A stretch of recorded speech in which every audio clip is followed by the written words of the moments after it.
পারিবারিক কলহে 2 সন্তান রেখে স্বামীকে ডিভোর্স দিয়েছেন স্ত্রী। স্বামীর অভিযোগ, স্ত্রী পরকীয়ায় জড়িয়ে পড়ার পর সংসার ভেঙে যায়। সন্তানদের ভবিষ্যতের কথা ভেবে স্ত্রীকে ফেরানোর চেষ্টাও করেছিলেন তিনি, কিন্তু শেষ রক্ষা হয়নি।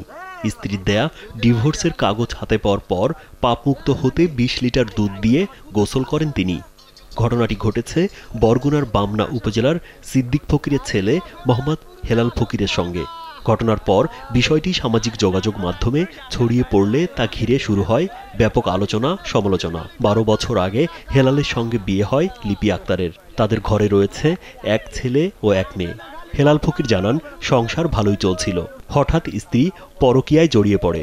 এরপর সে তার মায়ের বাড়িতে চলে যায়। 1 মাস পর কাজীর মাধ্যমে তাকে ডিভোর্স পাঠায়। এরপর নিজেকে পরকীয়া স্ত্রীর পাপ থেকে মুক্ত করার জন্য 20 লিটার দুধ দিয়ে গোসল করেন। আমার বউ 2টা গুরুবারী আমার পরকীয়া করে, শেষে আমি ধরা পড়তে পার আমার ডিভোর্স দিয়ে চলে গেছে। আমি ডিভোর্সের কাগজ হাতে পাইছি, সেই দিন আমি দুধ দিয়ে পাপ করে সব মুছে লাইতেছি।